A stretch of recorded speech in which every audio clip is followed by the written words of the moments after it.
My name is Mark Simpson. I run these rocket car days for 10 years now. We've done them in Australia.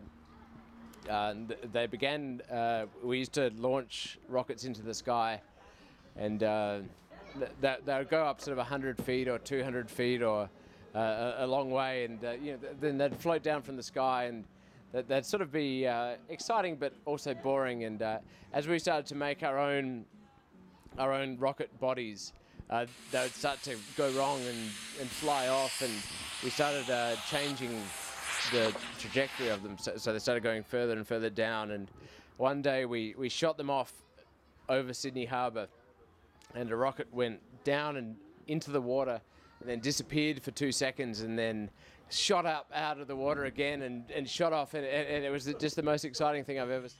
The idea that if you make your own rocket, something will be wrong with it and it'll be the most fun. So we just started doing rocket car day with some friends, and 12 rocket car days after that. It's an enormous event in Sydney, and there are children and dogs and a lot of people.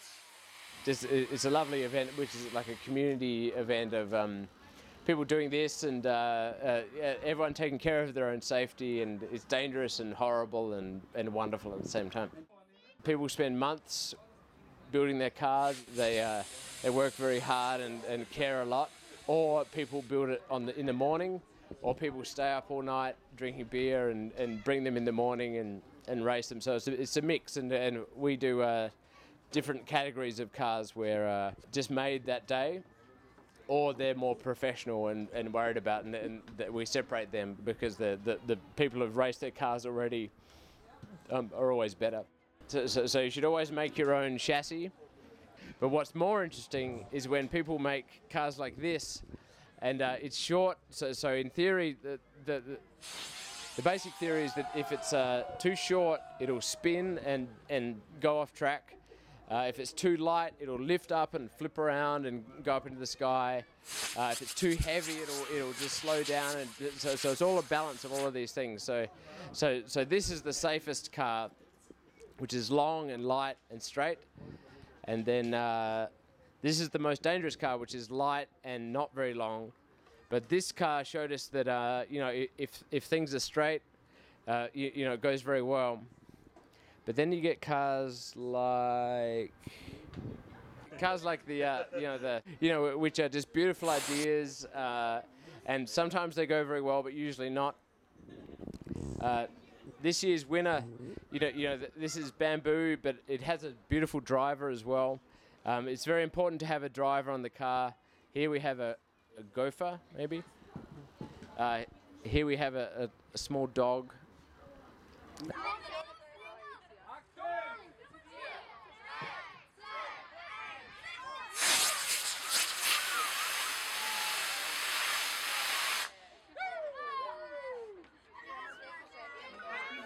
So these wheels here, they're like small, hard plastic.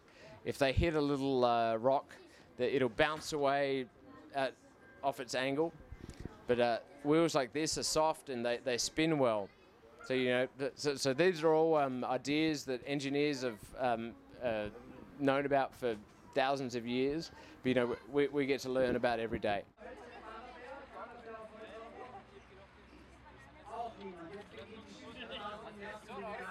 The beautiful thing with rocket car day is it's horrible and dangerous, and people get hurt.